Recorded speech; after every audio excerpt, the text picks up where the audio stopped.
नमस्कार दोस्तों, स्वागत है आपका आज के एक और नई वीडियो में। आज हम कर रहे हैं प्रश्नावली 12.3 का क्वेश्चन नंबर 8। यह दे रखा है आकृति एक दौड़ने का पथ रेसिंग ट्रैक दर्शाती है। ये वाली आकृति है जो जिसके बाएं और दाएं सिरे पर बाएं और दाएं सिरे क्या अर्धवर्ताकार है। ये सिरा और ये सिरा यहाँ से क्या है अर्धवर्ताकार है। दोनों आंतरिक समांतर रेखाओं के बीच की दूरी, ये जो समांतर रेखाएं हैं इनके बीच की दूरी कितनी दे रखी है 60 मीटर। मतलब ये वाली दूरी दे दी अपने को कितनी 60 मीटर। ठीक है, इनमें से प्रत्येक रेखाखंड 106 मीटर लंबा है। रेखाखंड हमेशा सीधा होता है, पूरा एक रेखा होती है, तो जहां से अर्धवर्त मुड़ रहा है इससे पहले का ये कितना हो जाएगा 106 मीटर लंबा रेखाखंड है। ठीक है, यदि ये पथ 10 मीटर चौड़ा है, इस पथ की चौड़ाई दे दी कितनी 10 मीटर चौड़ी, तो ज्ञात कीजिए पथ के आंतरिक किनारों के अनुदिश एक पूरा चक्कर लगाने में चली गई दूरी। एक ही पूरा चक्कर ज्ञात करना है, यहां से ये पूरा चक्कर कि ये कितना दूरी है। ठीक है, यहां से इसको नाम दे देते हम, तो ये हो गया ए बी सी डी, इसको नाम दे देते ई एफ जी एच।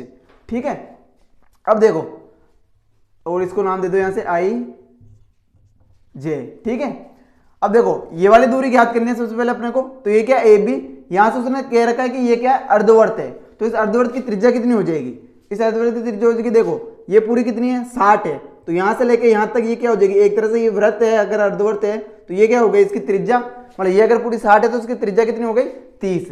तो यहां से अपन ज्ञात कर लेंगे फर्स्ट का आंसर कि पूरा चक्कर लगाने में चली गई दूरी, एक चक्कर की दूरी, एक चक्कर की दूरी बराबर क्या हो जाएगी, एक तो ए बी प्लस ये अर्धवर्त है ये भी अर्धवर्त है, तो अर्धवर्त और अर्धवर्त क्या हो गया पूरा वर्त, तो ए बी प्लस वृत्त की परिधि प्लस ई एफ। ये चीज आपको समझ में आई। एक तो ए बी रेखा चलेगी, एक ई एफ चलेगी। ए बी और ई एफ दोनों क्या है बराबर है। वर्त की परिधि क्यों ले ली, क्योंकि यह अर्धवर्त की परिधि है, यह अर्धवर्त की परिधि है। अर्धवर्त और अर्धवर्त की क्या पूरे वर्त की परिधि हो जाएगी। तो यहां से ए बी कितना आ जाएगा अपना 106 प्लस वर्त की परिधि कितनी हो जाएगी 2 इंटू पाई 22/7, और आर कितनी दे रखी है अपने को 60। अगर इसका व्यास था इस अर्धवर्त का, यहां लिख देते हैं अर्धवृत्त का व्यास बराबर कितना था 60 मीटर, तो त्रिज्या कितनी हो गई यहां से 30 मीटर, और जो अर्धवृत्त की त्रिज्या होगी वही क्या होगी वृत्त की त्रिज्या होगी, तो यहां से वृत्त की त्रिज्या कितनी हो गई 30 प्लस ई एफ कितना है जितना ए बी है, तो ये भी कितना हो गया 106 और 106 कितने हो जाएंगे 212 प्लस यहां से इसको सोल्व करेंगे तो ये हो जाएगा, इसको इंटू कर दो 22 का 2 से इंटू करेंगे तो 44 इंटू 30/7, ये हो जाएगा 212 प्लस 44 दिया, 44 को 3 से गुणा करेंगे तो 3 चौक 12 हासिल का 1, 3 चौक 12 और 13, तो ये हो जाएगा 1320/7। यहाँ करेंगे इसको, इसके नीचे कुछ नहीं मतलब 1 है, 7 का गुणा करेंगे 7 दूनी 14 हासिल का 1, 7 एकम 7 और 1 8, 7 दूनी 14 प्लस 1320/7। यहाँ इसको जोड़ देंगे तो 0 और 4 4, 8 और 2 10 हासिल का 1, 4 और 4 8, 1 और 1 2/7 मीटर। तो ये आ गई अपनी एक चक्कर की दूरी। आगे अपन ज्ञात करते हैं इसका क्षेत्रफल। अगर ज्ञात करना है तो पथ का क्षेत्रफल, सेकंड ज्ञात करना है पथ का क्षेत्रफल बराबर क्षेत्रफल की अगर बात करते हैं तो एक तो ये वाला आयत बन रहा है ए बी सी डी, एक बन रहा है ई एफ जी एच, ये क्षेत्रफल बन रहा है, और ये अर्धवर्त का क्षेत्रफल है, ये भी क्या अर्धवर्त का क्षेत्रफल है। यहां एक बात ध्यान रखना, ये एक वृत्त अलग से बन रहा है, ये बड़ा वाला वृत्त अलग से बन रहा है, तो ये वाली अगर दूरी अपने को चाहिए, ठीक है, ये दूरी अपने को ज्ञात करनी है, तो ये तो आयत का क्षेत्रफल हो गया, ये भी आयत का क्षेत्रफल।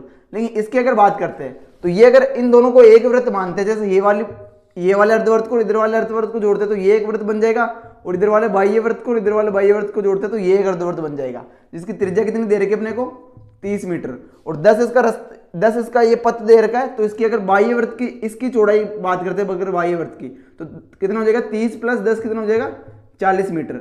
अगर इस पूरे की बात करते हैं तो बड़े वाले वृत्त की त्रिज्या तो हो गई 40 मीटर, यहां लिख देना बड़े वाले वृत्त की त्रिज्या, बड़े वृत्त की त्रिज्या बराबर कितनी हो जाएगी 40 मीटर। तो छोटे वाले वृत्त की तो हो गई 30 मीटर, बड़े वाले वृत्त की कितनी हो गई 40 मीटर त्रिज्या। तो अगर पथ का क्षेत्रफल ज्ञात करते हैं तो दो आयत का क्षेत्रफल, दो आयत का क्षेत्रफल प्लस अगर इसकी बात करते हैं वृत्त की तो बड़े वृत्त का क्षेत्रफल, बड़े वृत्त का क्षेत्रफल माइनस छोटे वृत्त का क्षेत्रफल, माइनस छोटे वृत्त का क्षेत्रफल। ठीक है, दो आयत की बात करेंगे तो 2 इंटू एक आयत का क्षेत्रफल क्या होता है, लंबाई गुणा चौड़ाई, लंबाई गुणा चौड़ाई प्लस बड़े वृत्त का क्षेत्रफल क्या हो जाएगा पाई r1 स्क्वायर माइनस छोटे वाले वृत्त का क्या हो जाएगा पाई r1 स्क्वायर। ठीक है, ये वाली तो हमने r1 मान ली, स्मॉल r1, और ये वाले अपन ने कैपिटल R मान ली। ठीक है, पाई r कह दो इसको भी, स्मॉल r कह दो इसको, कैपिटल R कह दो, तो कैपिटल R हो रही है स्मॉल r। तो यहां से हो जाएगा ये 2 इंटू लंबाई कितनी दे रखी है इसकी, आयत की दे रखी है लंबाई 106 गुणा चौड़ाई कितनी दे रखी है, चौड़ाई यहां से दे रखी है 10 प्लस यहां से 22/7 कॉमन ले लो, तो मतलब पाई कॉमन ले लिया 22/7, तो अंदर अंदर क्या बच गया r स्क्वायर, r मतलब 40 का स्क्वायर माइनस 30 का स्क्वायर। ये आपको समझ में आया। इसको गुणा करेंगे तो ये कितना हो जाएगा 106 का 2 से गुणा करेंगे तो 212, ये 1 0 पीछे लग जाएगा, प्लस 22/7 इंटू 40 का स्क्वायर करेंगे तो कितना हो जाएगा 1600 माइनस 30 का स्क्वायर करेंगे तो 900, ये हो जाएगा 2120 प्लस 22/7 इंटू 1600 में से 900 जाएंगे तो 700, 7 से 7 कैंसिल हो जाएगा, ये आ जाएगा 2120 प्लस ये हो जाएगा 2200, ये हो जाएगा 2200, ये कितना हो जाएगा 2100 और 2200 कितने हो जाएंगे 4320 मीटर स्क्वायर। तो ये था अपना क्वेश्चन नंबर 8। इसके अंदर क्या ध्यान रखना, बस आपको ये दो आयत बन रहे हैं और ये एक अर्धवृत्त और अर्धवृत्त मिलकर दो एक वृत्त बन गया पूरा, बस इसी चीज को काम में लेते हुए क्वेश्चन हो जाएगा अपना। आई होप कि आपको ये समझ आया होगा। मिलते हैं नेक्स्ट वीडियो में।